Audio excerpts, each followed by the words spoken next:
Ladies and gentlemen, welcome back to another episode of Hoenn TV. Today's guest is a member of the Gen 3 Elite, SPL competitor, ADVPL captain, outside-the-box team builder, household name. I'm here today with Hclat. I'm glad to have you. How are you today? Thank you. What an intro. I'm doing pretty good. I've never been gassed up that much before, but now I'm doing well. Actually, I have COVID right now, which means I'm indoors on my computer all day, which is great for Mons. But other than that, I'm vibing. How about yourself? Yeah, I'm good. Just woke up. For the first and most obvious question, I want to ask about your username, Hclat. I like the username. It's short and sweet. It's catchy, but what does it mean? What's the origin? Good question. I have to do this without doxing myself. Basically, the first part is my initials, and the last part is my hometown. And the origin of it is my sister and I wanted to make a shared PlayStation gamer tag, and we have the same initials, so that was a good way to share it. And of course, we lived in the same place. So that's how it came to be. The last three letters are ATL, Atlanta, which is my hometown, and I guess the first part is my initials, which I hope you can't find me from. And then eventually the L just dropped off because it sounds really awkward to say Hclatl. And then Hclat was just immortalized, I guess. That's a pretty simple one, but I like it. I don't think people can probably find you based on... There's probably a lot of HCs in Atlanta, if I was to guess. So I watched a bit of your interview that you did on McMegan's channel, which was pretty cool. So I don't want to retread old ground if possible. But what I learned from that is that you actually didn't really grow up playing the Pokemon games, which is unique. And you got into Showdown from...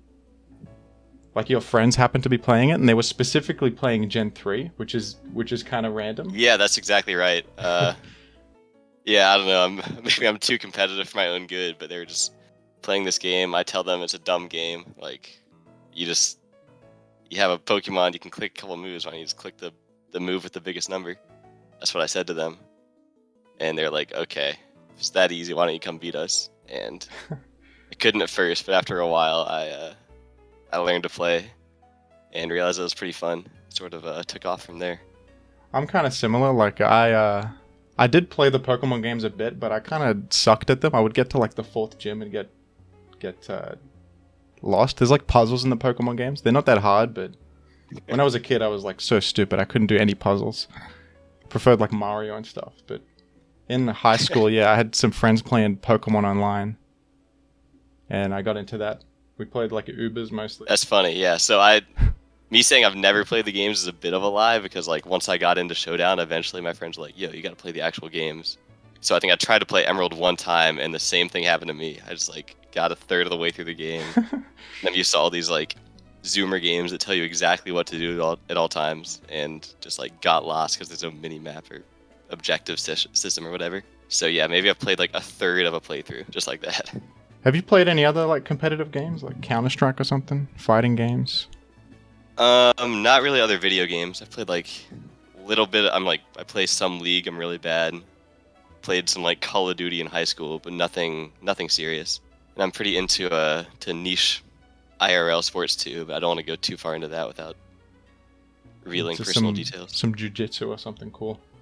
Yeah, that type of stuff. That's awesome. I think you mentioned that your favorite Pokemon was Jolteon, if I'm correct. Is Jolteon still your favorite Pokemon? It sounds like something I would say. Good question. So when was that interview would have been? It was about a year ago. Probably about a year ago. Okay. So the metagame's shifted. Maybe you're... Yeah, and it hasn't shifted in a way that's kind of Jolteon. It is a ton of fun to use. It sort of incentivizes a pretty stylish form of play, in my opinion. So yeah, I think it's up there. I guess another shout I have is Heracross, which also isn't especially popular right now. But yeah, of all the mons that I would use somewhat consistently, I'd also put Jolteon at the top. I don't think Jolteon's too bad right now. I like the fact that Jolteon's kind of a half zap check that also threatens Starmie. Nothing else can really do that on offensive teams. Starmie's kind of a rough thing to deal with on those style of teams. Jolteon's an important component of that. Yeah, people love using Claydol right now, and they think that makes the matchup really bad. But yeah, having the that sort of like speed check to all offense is really invaluable. Do you think Heracross is bad right now too? The rise of Salamence, I suppose. I think Heracross is good. I think it's good because people use a ton of Claydol and like pretty slow teams in general. Even like Salamence kind of gets chipped down if you use Heracross early game.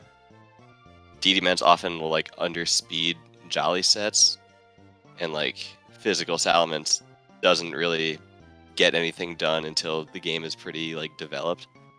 So I think that Salamence being popular doesn't really hurt Hera that much. Drillpeck Skarmory being popular is a bit of a bummer, but still I think the metagame is pretty favorable to it. It's got a lot of stuff it can do. Jolly Heracross is pretty good right now, like hitting the slower Salamences and also Moltres. Oh, definitely, yeah. Yeah, if you look at all the stuff that like ABR posts on Ruins of Alph, it's all just things that Heracross demolishes. I hope he doesn't watch this. Nothing else can punish fat teams as hard as Heracross can. Oh yeah. Another thing you talked about was your team building process, which I think you said you pretty much copy other people's teams and iterate them to the point where they're unrecognizable from the original, which is kind of... Yeah, that's right. Yeah. So I ladder a bunch. I used to ladder more than I do now, but at least in my experience, the best way to build teams is just to like try things out, and then either the team is great, in which case awesome, or there's like something about it that bugs you and you want to fix it, and from there you just like come up with different ways to address the problem, and that can leave you with completely different teams you can claim for yourself.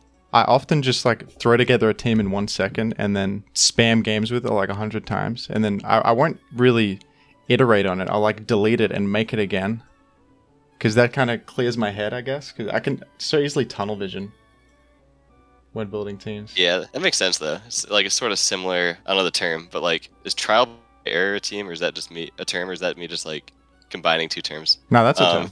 Basically, okay, nice. All right, yeah, basically just like trying stuff, figuring out why it doesn't work, and trying something new. No, but I think your teams like have a pretty good combination of like creative, sometimes even funny, and like actual like thought, being actually thoughtful. So whatever you're doing is working. Oh, thanks, man.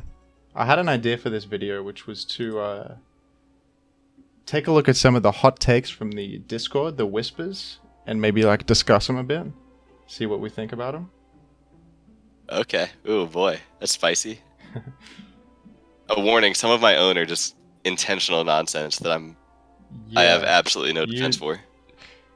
You posted something recently, which was you said, "Am I the only one that finds random arguments about obvious tiering choices really entertaining?"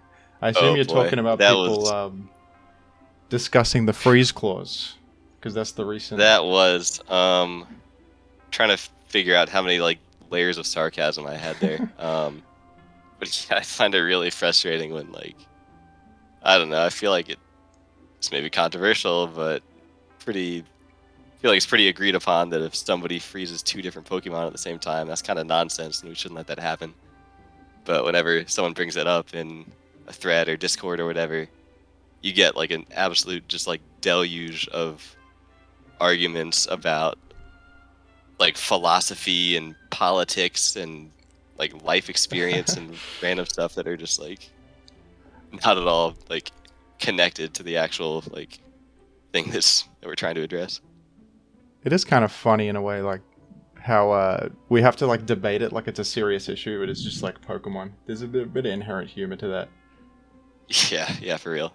An even worse one was when somebody brought up like beat up showing nicknames, and all these people on Smogon just it's got to be true to the cartridge or something. Like, come on. Yeah.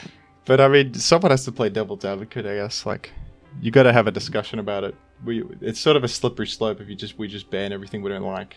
Even though, I mean, no one likes 2 freezes. It's important to be sure that we don't like 2 freezes, and then because there's some stuff if I was in charge of the tier, I would ban like, I don't know, I would like delete MASH attack raise chance or something, even though that's stupid. Like just redesign MASH somehow. That would be funny. Like, that is a very like RNG heavy move. Like Megan on the council gets pissed about getting like crit and removes crits from the game or something. Yeah, that's fair. over banning can have some bad ramifications. And I think people were talking about, like, should we ban Hypnosis Gengar? I don't know if that was a serious point, but that's like a slippery slope, right? Like, I think no one really likes Hypnosis Gengar. Like, it's kind of stupid, but how do you ban specifically a sleep move on one guy? Like, Hypnosis isn't really OP on, like, Melodic, for example, or something, or Sing on Blissey. I don't think those are OP, and I don't think, I think most sleep users aren't that OP. Like, Breloom's slow. Venusaur is kind of slow too. What are your thoughts on that? I think I'm with you all the way on that one. I've sort of gone from very, very against banning sleep to kind of neutral, and now I'm back very against banning sleep.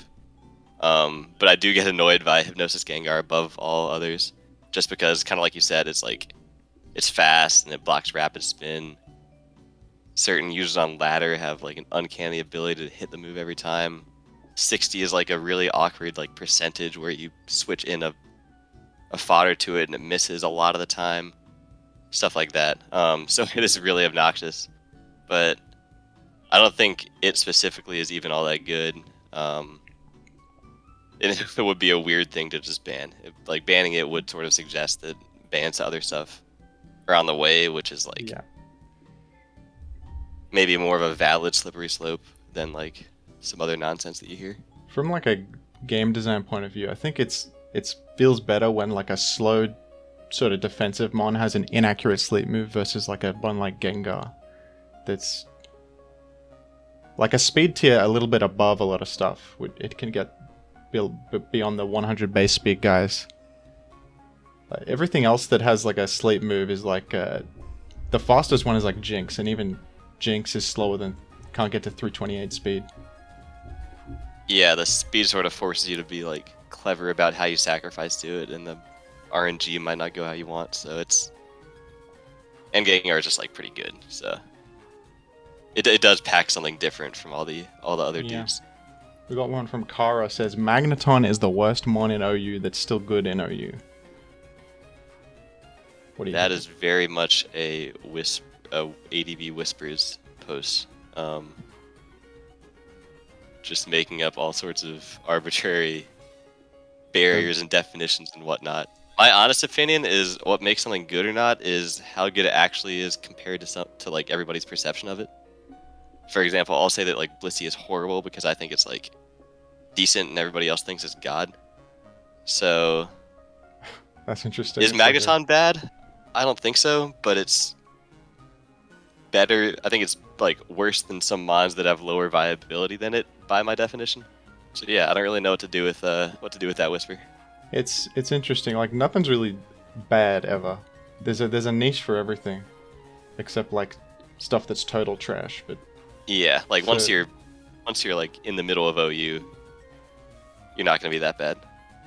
Here's one that I posted that a lot of people disagreed with. Oh boy. I said that Adamant Claydol is a waste, and I prefer bulk on Claydol over attack. Actually, check the reactions on that real quick. Check that one I thumbs up on it. I got an agreement from Hclat himself. Yeah, I got you. Yeah.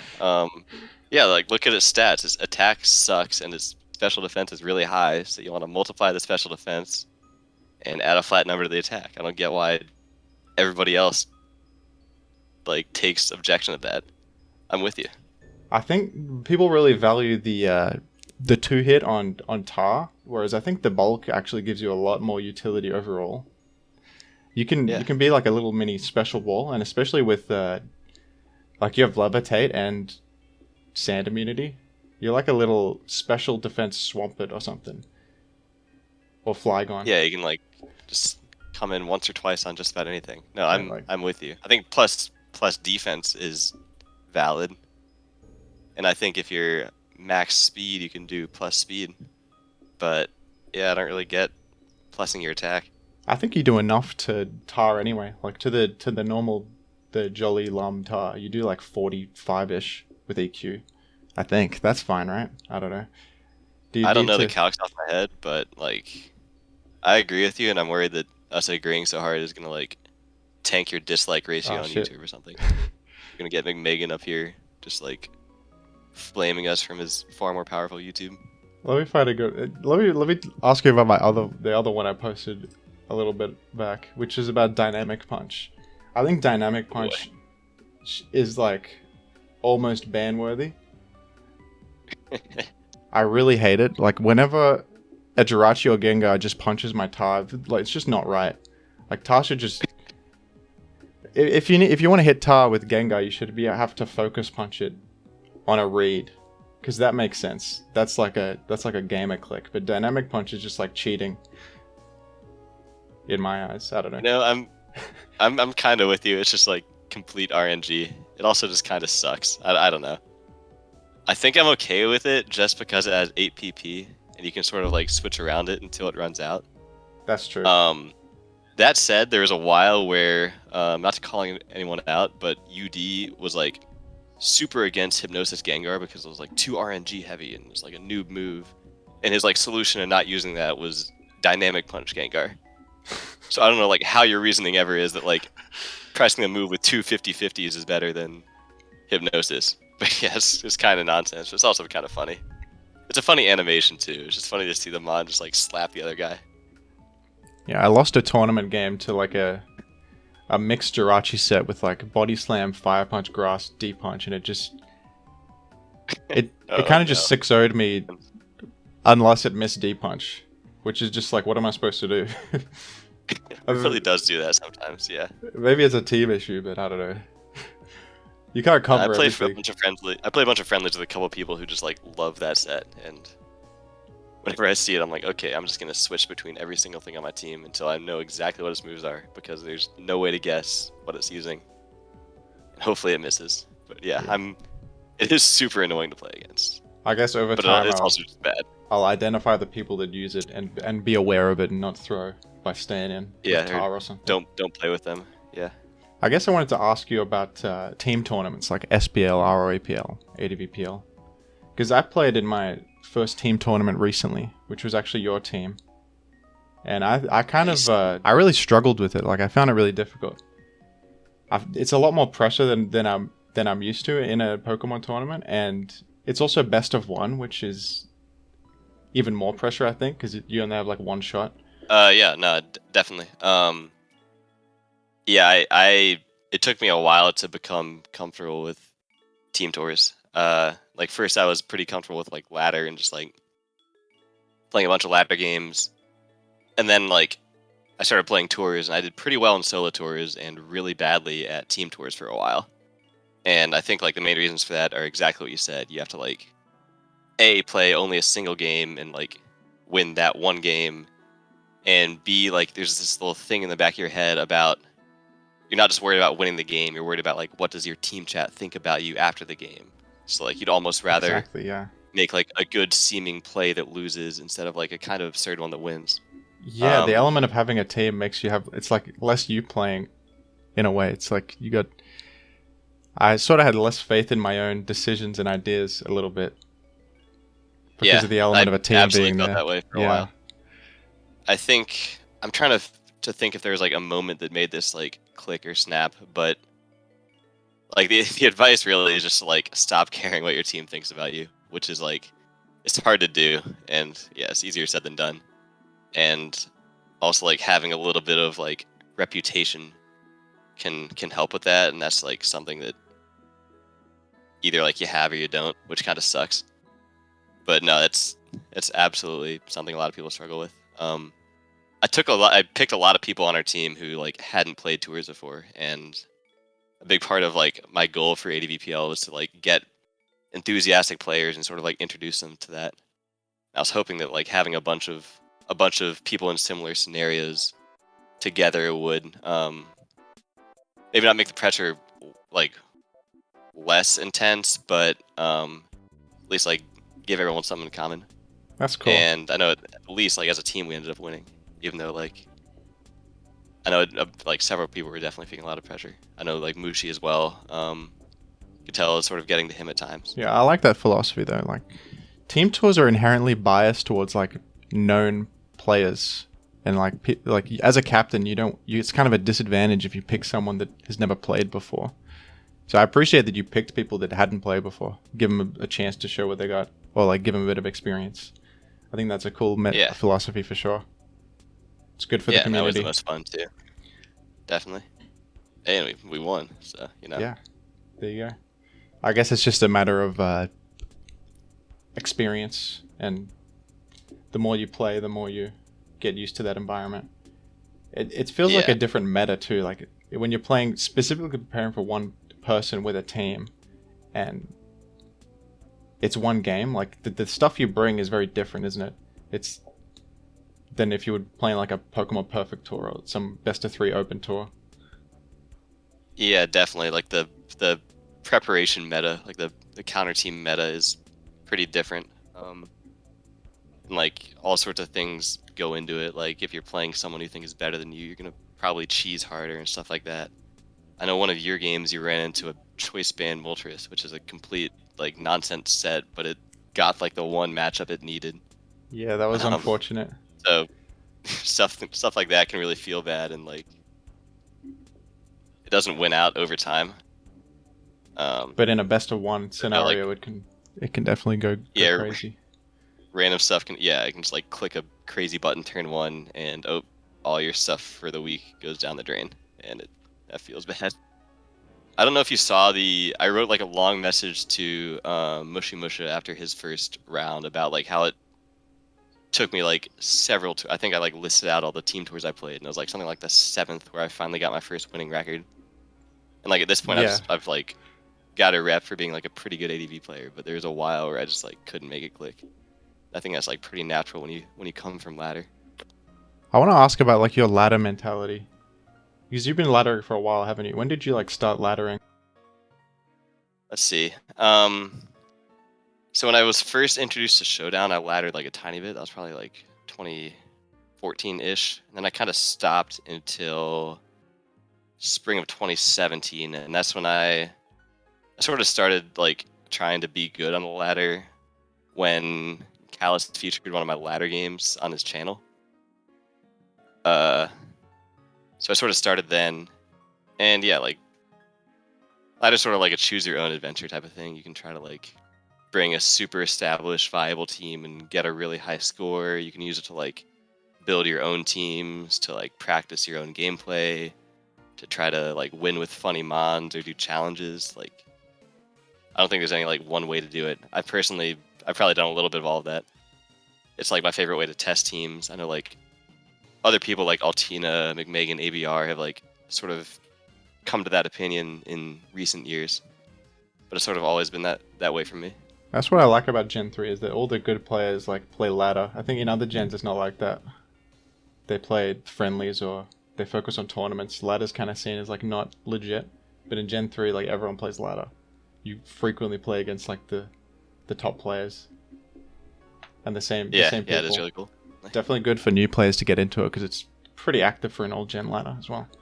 When you were first starting, did you have issues with like being able to hit certain benchmarks of ELO, or have like sort of mental barriers you couldn't break, or issues with tilting, issues with emotions when playing? Because I've seen people talk about that a lot in Discord. Yeah, I know a lot of people do. A lot of people struggle with that. I think that stuff all came pretty naturally to me. I don't know, either from like other sports or stuff, I was pretty just like okay with seeing negative results or whatever. I've never really gone super hard for a benchmark. I guess I started playing when it was sort of like linear 200 points above everybody, and then like I would be number 2 on ladder in like the mid 1500s. There wasn't really anything reasonable to shoot for. So I've never really, and like by the time that was done, I could pretty much like top the ladder. And then since this little new wave of like M Dragon going to 1800 has arisen, I haven't really had much of a chance to ladder. So I haven't really like had any benchmark stress.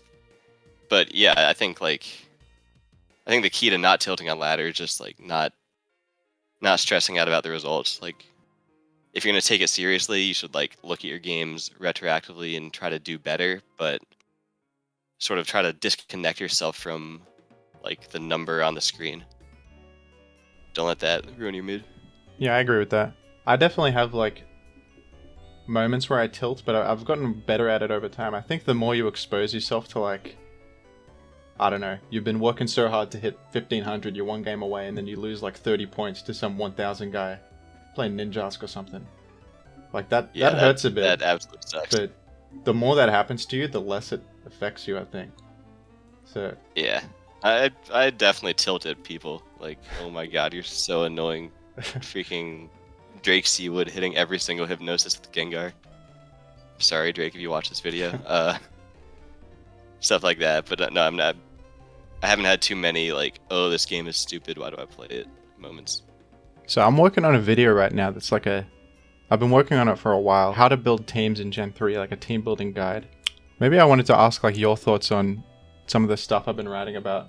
One of the things I talk about is knowing when to make the right iterations or tweaks to your team. I don't know, when you lose to something, it's easy to fixate on what you recently just lost to or something you don't like playing against or you have a bias against, and then adding something to your team that's like a hard counter to that, even though it might make your team worse overall, to like other threats you need to check. It's kind of hard in ADV to know what to change about your team to improve it. Sometimes it's not a matter of changing a Pokemon, but like rethinking how your plan against something that you don't like playing against. Or yeah, I think that's super true. I think it takes a lot of experience to know that balance. It's easy to get like tilted and think that your team is too weak to DD Tar, but when in reality you sacrifice your Swampert in the second turn of the game, and you don't need to like change something to a Breloom elsewhere on your team. Yeah, I think like both having played a bunch before you try to team build is a good way to fix that, and also like asking other people for like replay help can be really good. But no, I think that's absolutely something that a lot of people struggle with. I think like super experienced builders like get it wrong too a lot of the time. It's hard to tell if you're just like playing against a bunch of bad matchups in a row, or if it's your team's issue, or if it's your gameplay issue. And sometimes you just have no idea what the hell's going on. Like the tier makes no sense. I don't know if you ever feel like that. Yeah, no, I totally do. I feel like I run very hot and cold. I will often like win a bunch of games in a row and then lose a bunch of games in a row, even like in tours. I've been sort of like lucky before the last couple like Callous invites to like play a tour, another team tour right before it started, and I just would do horrible in those. Like by the end, I would eventually like find that rhythm, whatever it is, like just get that sense for when to click risky moves and when not to. But yeah, sometimes it just like works and sometimes it doesn't. And yeah, sometimes that's a team thing, player thing. It's hard to parse. But no, I definitely get you. So everyone posted their VRs recently. There's been some shifts. Are you working on yours, or do you have any thoughts on like recent shifts in opinion in the metagame? Let's see, I posted rankings, or I didn't post them, I sent them in. I'm not working on like a thread post or anything. I think as usual, the trends are somewhat legit and a bit overstated. Those main trends being Skarmory being super, super good, DD Ments being super, super good, and Claydol being super, super good.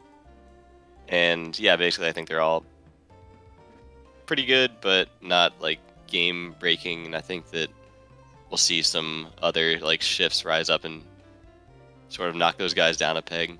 I think that offensive Swampert is one thing I'm eyeing, just like ready to rise. Oh yeah, I think the rise of Claydol makes offensive Swampert better. When you outspeed Claydol and just can pump it or threaten to pump it. I think my spiciest VR take was that Smeargle is really, really good. Oh yeah. I think it's been pretty underexplored, with the exception of ABR trying to build Dragon Dance Pass and then me failing with Tailglow and SPL. But I think Council may have opened up a can of worms it doesn't want to deal with in allowing it to Baton Pass. I think it's a pretty scary guy, scary little doggo. Yeah, as soon as the Baton Pass rules change, I actually built with DD Pass Smeargle, because like that was legal again. It wasn't too bad. I probably got to optimize that team a bit. It was kind of just thrown together, but there's something there for sure. You know what's funny is, you know how they banned Mean Look plus BP together? Smeargle can actually still use Block plus BP and it's legal. Oh, I know. I don't want anyone to know about this. Oh, really? Yeah. You got some secret tech? I haven't built it yet, but I imagine I will. It's on my list of things to try out. There was like a Gen 2 game, I think it was Callus Crew Challenge, where a Smeagol turn 1 just sticky web, baton pass to Umbreon, and then just spammed Sand Attack on a Snorlax 100 times. Oh my Charm. God. And it just had no accuracy and no attack, and then it BP'd to like a sweeper and just set up forever. I just won instantly. I was like, dude, you could do this in Gen 3. Like, You're still dealing with that down there. Yeah, it's so dumb. But that's literally all of that is actually just possible in Gen 3 too, right? Like, so. That, yeah. Well, block definitely shouldn't be. That's just like the council. It's an oversight for sure. Yeah, but yeah, you can do that entire thing in Gen 3. Snorlax would probably click boom. Well, actually click boom in Gen 3. That's the only difference. Well, what if he's got no accuracy and he just dies? You can miss boom and just kill yourself and not hit them for any damage. Yeah, I guess probably what would happen. But at least maybe that's a way out. You're not trapped anymore. Yeah, that's what I'm thinking. It's not quite as good as in Gen 3, because in Gen 2 the lead meta is different. You got 2 out of 3 of the most common leads are slower than Smeagol, like Snorlax and Cloyster. And then Zap, I think you could just live a hit. Yeah. That's true of all of them in Gen 3 except for Salamence, unless backing Lumberries or whatever. Yeah, there's Mance and Zap, and then like... But you can live a hit from Zap, I guess. I was experimenting with it a bit, and it was hard to get it off with the Smeagol on turn 1. There's too much stuff that beats it. But it could... I think that could be good in like a tournament game. You just get the right matchup and just win instantly off some garbage. Yeah, that's the exact type of thing. You realize somebody only leads like slow stuff and just turn 1, 6 of them. Yeah, there are people out there who might lose to that. Smeagol in general, though, I think is pretty good. Like just as a spiker, I was running like Smeagol in the back. Actually, I was like getting annoyed with it as a lead because it's kind of just gambling for a lead matchup, especially on ladder. Oh yeah, that was how I did Tailglow. And I know the game I brought it in didn't go well for me, but I think that team and that strat are both really dangerous. And having Smeagol in the back, yeah, like you said, just like removes a lot of uncertainty. Tailglow is weird because you don't get, like, at least with DD you get speed, so you can like do fast taunts and stuff. Tailglow is kind of rough because you spore them, get the Tailglow, and then you got to live a hit from whatever comes in after. So it's kind of hard. Yeah, so the idea of it is that you can Tailglow before you click Spore, and usually the thing that switches in is going to be slower than you because people will sack something slow and then switch to something fast. When I played in SPL, my opponent had 2 things faster, so he just switched in and killed me. But in theory, I can beat that game plan. I mean, I was doing that with DD Smeagol. You DD first on the turn that they sleep sack, and then you also get speed, so you can spore like anything that comes in. Yeah. And if I had DD, I would have been cooking. What do you think of Glalie? I've been using Glalie a lot. Yeah, I think Glalie's good. I brought it last Hclat invite. It's, I guess, similar to Roselia in that it's really good against Zapdos, and it's good against Salamence, and also outspeeds like the stuff that can kill it. So you're actually 100% guaranteed to spike. Yeah. Other spikers like Cloyster might die to a random Thunderbolt or Fortress to a random fire move, Scarm to Magneton, etc. But Glalie is like actually just guaranteed to spike versus everything, and that's really valuable. And it's just like it's got taunt. It's pretty good. Good like snowball offense spike type of guy. That's my go-to team to spam ladder games and rank up quickly. Is the Glalie offense team. I think it's a better spike lead than Smeagol, in my opinion, because it's like never bad. You at minimum make a spike, and I think it's the best spike lead. Honestly, I think I agree from my experience. Scarm lead, it gets too owned by too many things. So you think Claydol's position is a bit overrated? Yeah, I think it needs to be taken advantage of a bit more than it has been. Yeah, I'm kind of on the Claydol wave as well. I ranked Claydol pretty high on my VR. Yeah, that's what everyone did. It is the most reliable spinner, and I think it can even adapt to the stuff that's trying to target it as well. It has the tools. Yeah. I think if people started running substitute on more things, Claydol could find itself in some trouble. Like if we run into like a sub DD Gyarados, for example, then sub DD having a Gyarados, bad that's day. nuts. Would that can they like not break sub with psychic or something? Yeah. Yeah, that's the idea. That's crazy. And like they probably wouldn't psychic it anyway. It's like you can sort of catch all the options because Claydol's either gonna boom or like switch to a check. So just like random substitutes against it can be really effective. Yeah, just randomly catch a boom. But yeah, Claydol can like I've even seen Claydol's running Shadow Ball now to hit all the ghosts people are using. Yeah, and hit opposing Claydol. It's end stage ADV. Where everything is a Claydol mirror. Shadow Ball's alright. This meta has like so many more adaptations and stuff than I'm used to. I don't know, you haven't played other Pokemon metas super try hard. I know you've tried out like other old gens and stuff a little bit, I think. But like not really, honestly. Kind of ADV only. But yeah, it's just very deep on itself. I love the way it shifts constantly, even though it's like such an old meta. You'd think it'd just be solved. It changes so much. Yeah, it's so people cool. love like following whoever's like having success at like the specific moment. So yeah, like right now it's ABR and he's got his formula. So everybody's thinking about either replicating it or thinking about ways to beat it.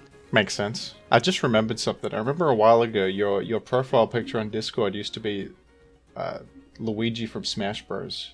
And then you changed it to this weird looking, I don't know what it is, but it's like a noir detective guy. Yep, exactly. Yeah, it's Calvin from Calvin and Hobbes' detective alter ego. Oh, cool.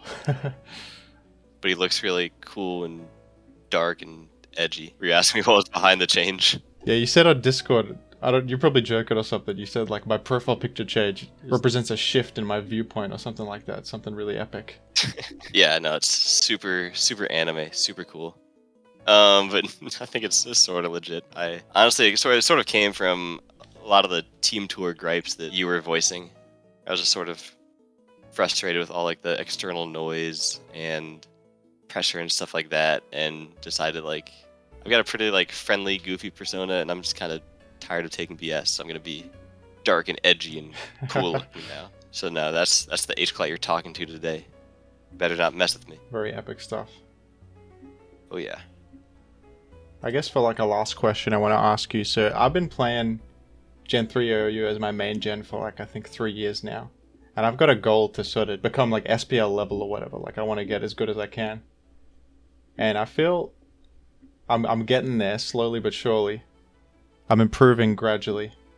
But you're someone who's on that level, someone who's better than me. What would your advice be to like an up and coming player trying to break into that level? Yeah, I get that. Yeah, so I guess my main advice is just like play a lot and practice a lot. If there are tours that you have like the time available to play, like try to make a dent in some of those, make like a dent in the ladder. I know I said like setting elo goals or like setting specific like round in a tournament goals can be bad and stressful and like detrimental to your like mental or whatever, but at the same time like playing as much as possible and like being honest with yourself about like how to improve is good. Seeking out other good players to like play test games, friendlies with, or to just like watch your games can be a really good step. And then I guess the last piece of advice is there's no like magical barrier in between like SPL level, the pedestal of SPL level, and like everybody else. Like there's not really anything special that those guys do. So there's no like secret sauce you need to like come across to get there. You just kind of got to do it. Yeah, I getcha. It's a lot of perception, a lot of mental barriers. Yeah, mines are weird too. People love hyping up like their friends or people they're familiar with and stuff like that, and a lot of it's just nonsense. My team building and the gameplay and thoughts I've developed over the metagame, it's mostly been on my own. I don't really ask for other people's opinions very often. Team build collaboratively, and I find like whenever I do ask for advice or show people replays or team ideas, I often disagree with them, or I don't know, I've like made sense of the metagame in my own head, and sometimes I don't know what people are talking about. I'm actually the exact same way. I very much get that. I almost never like collab on teams and I rarely find other people's team advice helpful. I'm with you there. It is still useful to get other people's opinions, and it's probably not the best thing to like tunnel vision or. Yeah, I think there's a balance. Yeah. Because like at the same time, like other people are like definitely good at the game, and yeah, like understanding other people's points of view, like seeing other people play the game well, can be something that teaches you, even if you don't like replicate like what they're doing to the T. I think there's a balance. Exactly. Yeah. The whole element of team selection in tournaments as well is something I've struggled with. Yeah. I felt like I didn't get that right. Try to have faith in my ideas and sort of just not stress too much about like I need to bring a team that I'm super confident in, because sometimes I don't know what that even means. So I'll just bring a team, and then in the moment in the tournament I realize it's got like a horrible flaw that it's 6-0'd by one thing and I didn't notice. Yeah, I've definitely experienced that too. Attribution bias is something you gotta watch out for, where like that's what it is. Yeah, I don't know, you play a game and you lose and then you assume that it's because the team is bad. That's a good thing to try to like ward off. I definitely feel like that's happening, but I think like with enough time it sort of like evens out. I've found that I've often like lost with the teams that I'm like the most confident with or like the most successful with on ladder, and I'll have like great showings with teams that like barely worked on ladder. I think that like once you just have a sense for like what is past like a baseline like level of viability, it can kind of like work in the right spot. Like from having seen your builds too, I think you're there. I think you've got that. Appreciate that. All right, well I've got to run. Thank you very much for coming on. Do you make any YouTube vids or anything? Anything to shout out on your end? I haven't in a while. Maybe in the future I may make an appearance on Linear's YouTube channel, and I've had a couple other collabs mentioned, but no, you can take off. No channel as of now. Well, stay tuned for those future collabs, folks. And thank you very much for watching. It was a pleasure. Some cool discussion. Yeah. And yeah, good luck in your future tournament games. Thanks, same to you. Appreciate you having me on. Excellent. Thank you very much. The money got different 'cause of what I'm spending. The money got different. Oh, it's 'cause of what I'm spending. Whoa! KO'd by one hit! It's scattered spike! The money got different 'cause of what I'm spending.